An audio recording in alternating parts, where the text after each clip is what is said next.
or last season, have you gotten any sense of what CJ's like in the huddle, what his personality is, and what he sort of brings to that dynamic? He's a great leader. He's always works hard every single day he comes out here.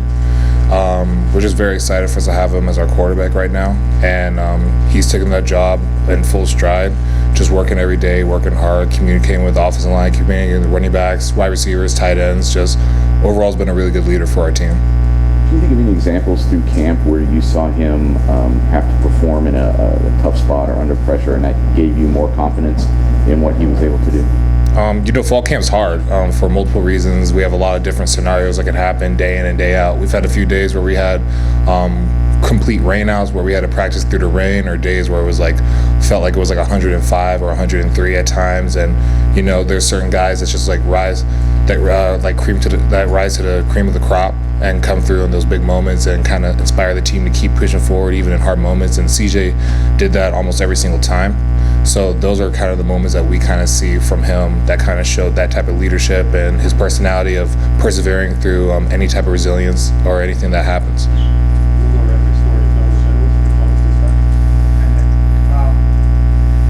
You've been moving around or have moved around from side to side. Do you know where you're going to play on Thursday? And how important is it for you to get settled in at a spot? I'm pretty sure I'm going to be playing at left tackle this Thursday, but anything can happen.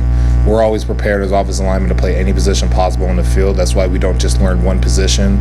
We just learn tackle, or we just learn guard, we just learn center. Like every single offensive lineman can tell you every single position, every single responsibility of each player, each combination of each player, and everything like that. So there's never an offensive lineman that wouldn't know how to play any sort of position, and we're all prepared for us to play any position we would need to. But I feel pretty confident where I'm at right now. We've worked at it during camp. I've had a lot of help from Coach Stud and everyone around me, just getting comfortable with position, and I feel pretty good about it. You playing there means that DeJuan's going to play right tackle. What have you seen from him? You guys talked about it a couple weeks ago, but what have you seen from him, and how confident are you that he's going to be up to the job? I feel pretty confident. DeJuan's been having a great camp. Had a great spring ball as well. Really grew into the position and playing offensive line. He's been a really big juice guy for us when it comes to the offensive line, and actually the team in general, of always coming in every single day with a lot of energy, a lot of juice, and a big passion for the game. And that's something that a lot of players have revolved around and kind of latched on to, especially myself as well. So we love having DeJuan and how much he's practiced, and he's done a really good job.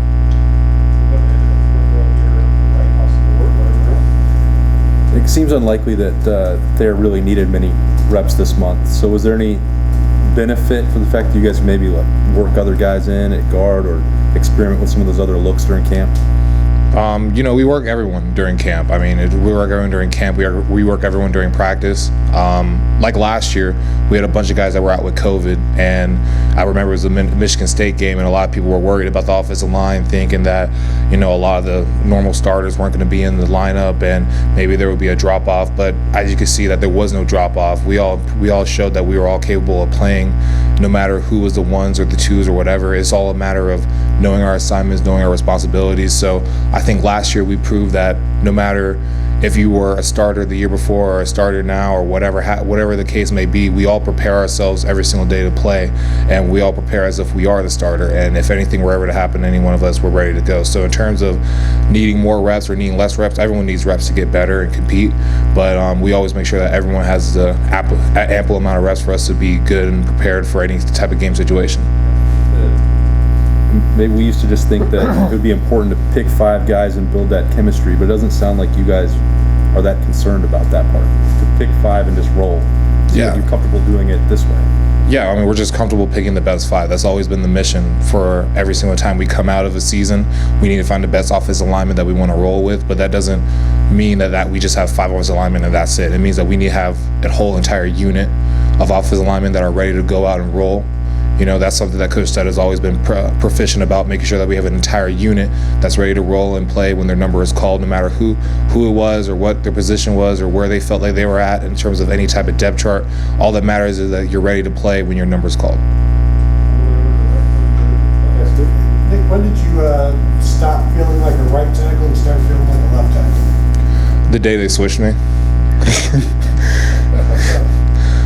Just had to learn a different position, had to get adjusted to something new. Whatever I can do to help this team win is my main mission, no matter what position it was, whether it was tackle, guard, whatever. I just want to play, and I want to help this team win the best way I can. So that's my main mission. That's been my main mission since I got here when I was a freshman, and that's still my main mission now. How long did that take to be comfortable?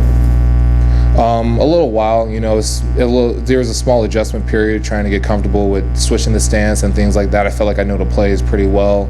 It was just kind of getting more comfortable and used to just different timings and things like that from left to right, but it took about like maybe a week or so, and just through reps, there's nothing you cannot accomplish without more reps. That's what I've learned throughout camp. Camp's been a really big moment for me in terms of just perseverance and resiliency. That's a lot of kids on our team will tell you that this camp was really about resiliency and fighting through adversity. And no matter what that adversity may be for any person, whatever they had, it's just about fighting through it. So for me, that was just trying to switch to a different position. But you may have your pitfalls and you may have low days, but then you also have high days, and then there's days that you just need to improve on and keep building each and every day. So what I would say to that is just the amount of reps I got, I just kept asking for more reps, and as I got more reps, I got more comfortable. So that was kind of the main point of just getting comfortable and adjusted to the position.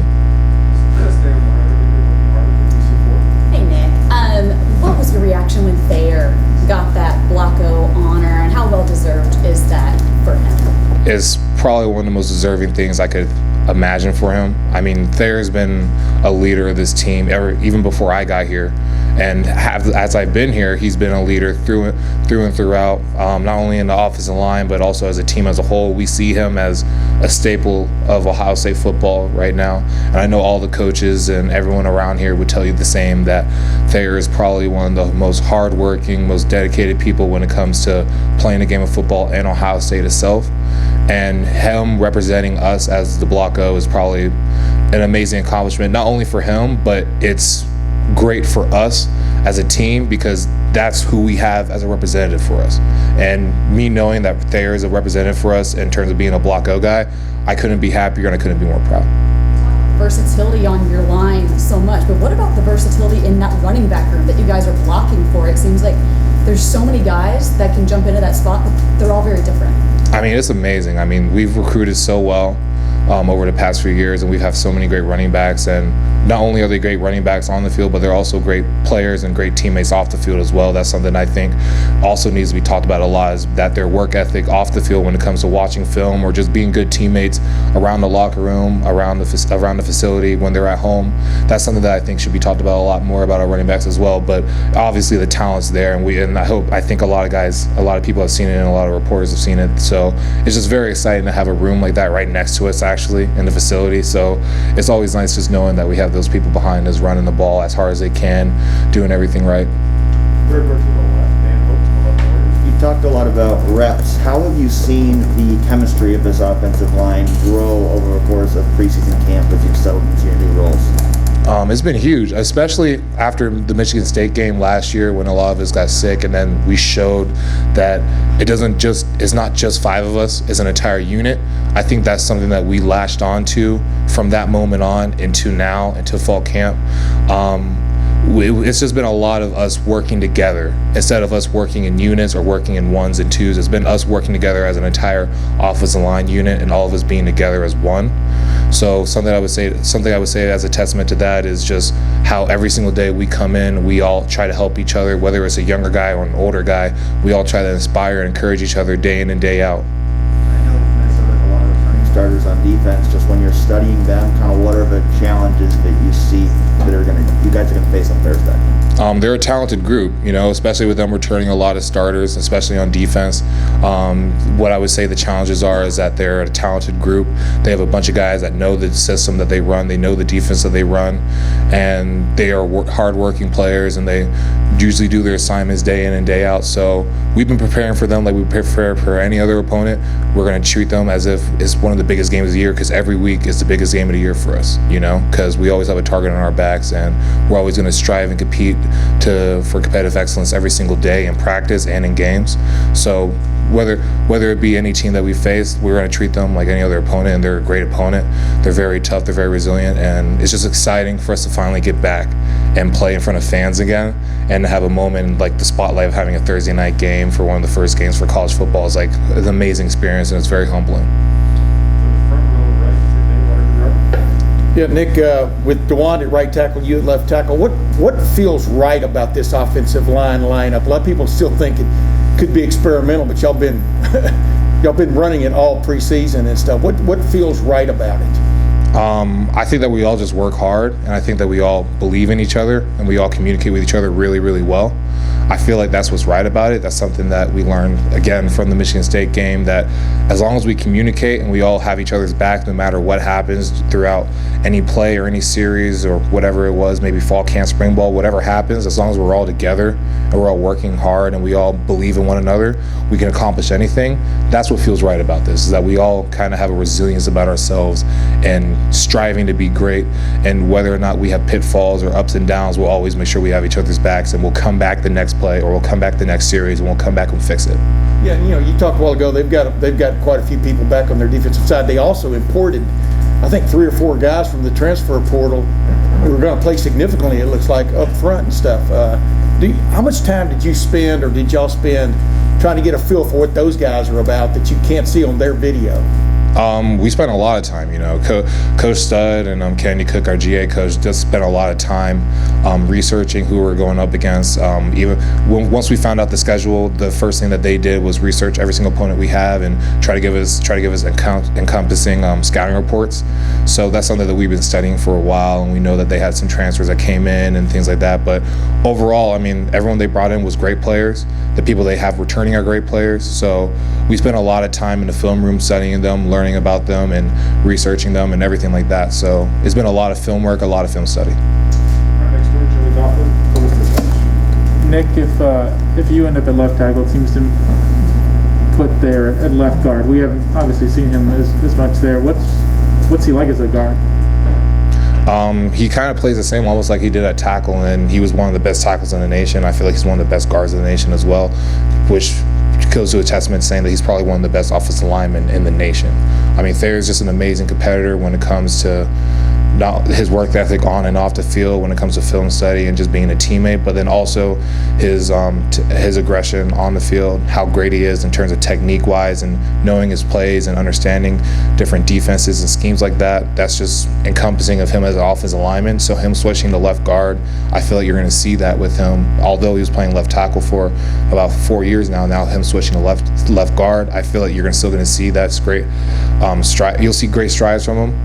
In terms of him trying to play a new position and things like that. But overall, he's still the same Thayer Mumford you guys always know. He's a great player, great athlete, great overall football player. And you mentioned looking forward to playing in front of fans. How big a difference will go from playing in front of like 100 people last year to 50,000? Will it change those responsibilities for you guys at all? Will it have like a tangible impact? No, at the end of the day, we have to play. The way that we practice, there's the way that we're going to play. We always say we revert back to our training. So the way that we train every single day and practice day in and day out, once we get into a game atmosphere, it may be a little bit louder, it may be a little bit more raucous, which is fun. It's a great atmosphere. College football is probably one of the greatest atmospheres in all of sports, in my opinion, and it's very humbling for me to get a chance to be a part of it. But in terms of us playing through it, as long as we do what we did when we practice and we revert back to our training, I think we'll be fine. Nick, you said that every camp is a challenge, but it seemed, just reading between the lines, maybe I'm reading it wrong, but for some reason it seemed like you think this one was more full of adversity or maybe a little bit tougher. Is there a reason that this particular camp felt more taxing? There's a multitude of reasons. I would say one, we never really had a real camp last year because of COVID. There was a stop and then a start, then a stop and then a start. So it never really felt like we got on the roll in terms of having a fall camp. We didn't have spring ball the year before, so that's another thing. Those are two very important times in terms of growth and development for players overall. Whether you're an older guy or a younger guy, those are big moments and big strides that people can take when they have those gaps of time of just training and playing football. So I think that was probably one of the reasons why it was challenging. And just going into a new atmosphere with new people is always challenging going to any fall camp. So I would say that probably the COVID probably was a attribute that probably made the camp more challenging. But you know, we all just competed hard, and I would say that we competed so hard during camp just against each other. And I feel like the defense got the offense better, and the offense got the defense better, and it's been a really good camp in terms of us competing against one another with good on good and everything like that. Nick, coach tells us the majority of the club is vaccinated for COVID. You know, what a difference a year makes. Last year, you guys were like in a bubble. None of us were here. With that said, COVID is still out there. Have you guys altered, or as you go through this season, are you taking caution still? I mean, is that still in the back of your head? Of course. I mean, like, at the end of the day, our main goal is for us to win a national championship. And we already talked about this when it was spring ball and in fall camp, that we're going to have to make sacrifices. You know, we talked about that last year with COVID, saying we're going to have to make sacrifices in terms of us being around certain people and making sure that, like, we hang around the right people. And if we do hang around the right people, what's our distance? How do we socially distance ourselves around them? And although we've had these advances with vaccinations and stuff like that, it's still out there. And there's still a chance that people can have COVID. So we're always going to make sure we stay safe by wearing masks in and around the facility. If we are or not vaccinated, wherever the protocols Ohio State gives us for us to make sure that we stay safe, we're going to follow those as well. And we're just going to make sure that we focus on one thing and one thing only, and that's trying to win as many games as we can and trying to win the national championship. I know you guys made it a point last year just staying around, you know, around each other pretty much. Is that what's going on again this year? Yeah, I mean, why not? I mean, we're around our brothers. I mean, I don't see anything wrong with that. I feel like we had probably one of the most tightest teams we had because we stayed around one another. I mean, all we had was each other during that COVID time, you know. We weren't allowed to be around a lot of people. There's a lot of Zoom meetings and things like that, but the people that we could trust were the people that we knew were coming into the facility day in and day out because we took precautions to make sure that we were always safe and we could talk to them in a one-on-one basis. So why not do it again? And then if it worked last year for us to get to where we were, why not do it again, and why not continue that? Thank you, Nick. Thank you.